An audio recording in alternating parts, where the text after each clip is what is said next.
नमस्कार, आप देख रहे हैं सी इंडिया न्यूज, एक अनदेखा सच, और मैं हूं आपके साथ अनीशा।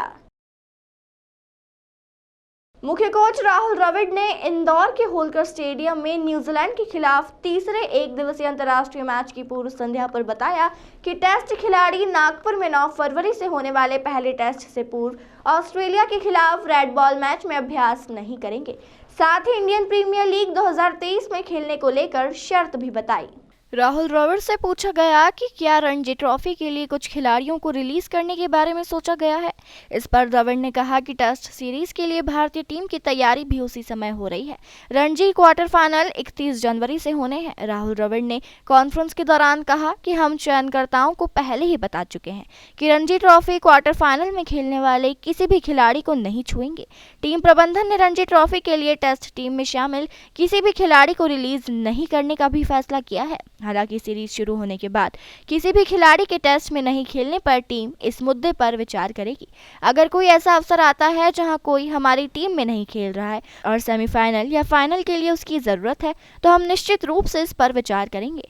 आईपीएल 2023 में खेलने को लेकर राहुल द्रविड़ ने कहा कि एक दिवसीय अंतर्राष्ट्रीय विश्व कप के लिए योजनाओं में शामिल भारतीय क्रिकेटर चोटिल नहीं होने की स्थिति में ही आईपीएल में खेलेंगे। विराट कोहली और रोहित शर्मा जैसे सीनियर खिलाड़ियों का वर्कलोड मैनेजमेंट कार्यभार प्रबंधन होगा, क्योंकि सफेद गेंद के एक प्रारूप को दूसरे पर तरजीह मिलेगी। So I think, obviously over the last couple of years there were a couple of World Cups so in the last 3 years there have been obviously 2 T20 World Cups which we've just finished, and then there's this World Cup as well. And especially since November, since the earlier World Cup in Dubai was sort of when I came into this position. So obviously the focus for that the last year really was around that T20 World Cup and the preparations around that, and the World Test Championship obviously is a continuous cycle, so that happens. That's always at the background. That's something that you have to keep in mind. So that's continuous. Along with that, I think the idea was to sort of prioritize T20 cricket and prioritize that particular World Cup. But once that World Cup's done, obviously then the priorities really shifted to the 50 overs World Cup and sort of ensuring that we prepare ourselves really well for the tournament in October, November. So it is a challenge. I mean, in the sense that you have to 3 formats of the game. You've got to sort of prioritize maybe a couple of them. The World Test Championship is always a priority because like I said, it's just there at the background, and then you have to figure out which is the white ball event that you're probably playing, because you just got to prioritize that. So for us in this cycle, really it's going to be about to a large extent, to be very honest with you, with only, I think, if we count, we've already done this 5 games. This is the 6th game in this tournament. We got 3 against Australia. We've got a Asia Cup, 3 against West Indies, 3 against Australia, maybe give or take 1 or 2 more. So you're looking at probably 15 games.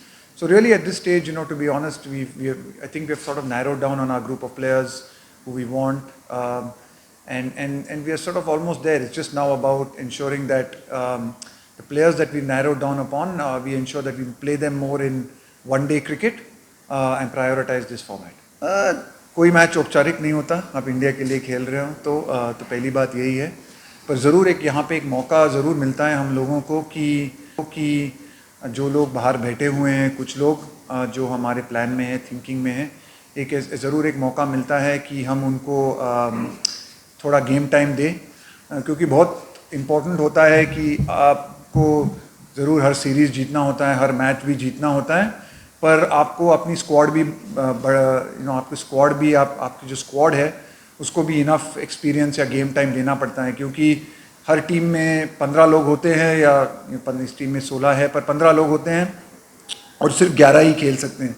तो जो 4 लड़के बाहर बैठे रहते हैं, आपको उनको actually जब मौका मिल सकता है, आपको खिलाना पड़ता है, क्योंकि फिर उनका भी क्योंकि कुछ इंजरी हो गई जैसे हमने देखा, या कुछ हो गया या 2 प्लेयर खेल नहीं पाएंगे, तो वो प्लेयर भी थोड़े रेडी होने चाहिए खेलने के लिए, स्पेशली जब हम बिल्ड कर रहे हैं बड़े टूर्नामेंट के लिए। तो जब आप बड़े टूर्नामेंट में जाते हैं तो आपको कोशिश हर टीम की यही होती है कि जो 15 के 15 लड़के हैं वो शायद उनके पास गेम का एक्सपीरियंस है या वो गेम खेले हैं जितना हो सके, तो अच्छा होता है जब ऐसा हमको एक मौका मिल जाता है कि हम ये कर सकें इस मैच में।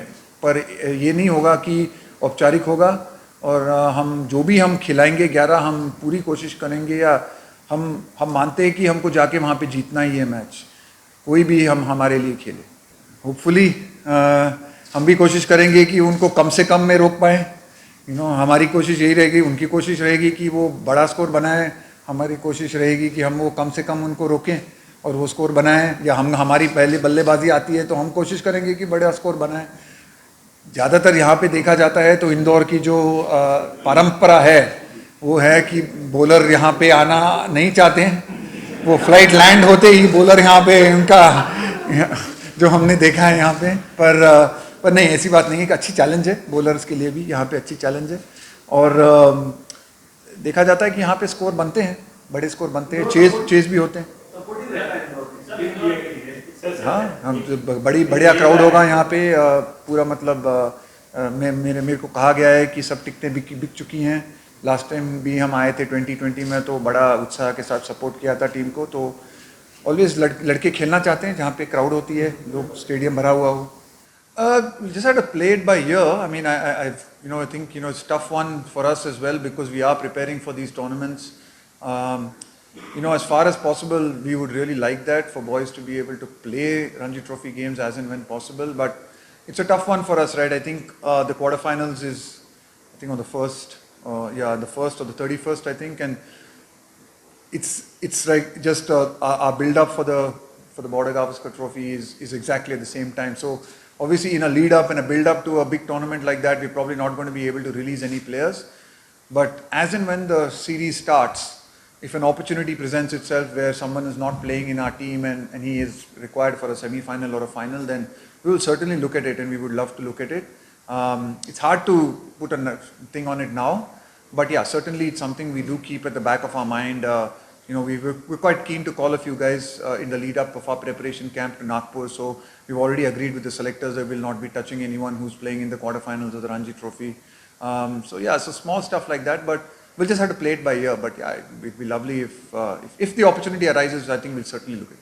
Yeah, I think it's just an answer to the first question which I was asked. I think there's a certain priorities we need to give to certain white ball tournaments at particular stages of time. In the amount of cricket we are playing with a 4-match, very important Border Gavaskar Trophy and a World Test Championship, potential qualification, important games from a qualification perspective for us. There are certain white ball tournaments that we had to prioritize, and the priority after the T20 World Cup has been these 6 games. So as you've seen, Virat has played all these 6 games, and he'll get a bit of a break along with Rohit and 1 or 2 other guys in the next week while we play some T20 cricket, and they come refreshed on the 2nd, and we have a good week's camp before we play Australia. So yeah, it's just priorities. We have to prioritize certain formats at various stages. तमाम खबरों के लिए जुड़े रहिए हमारे साथ और देखते रहिए सी इंडिया न्यूज़, एक अनदेखा सच।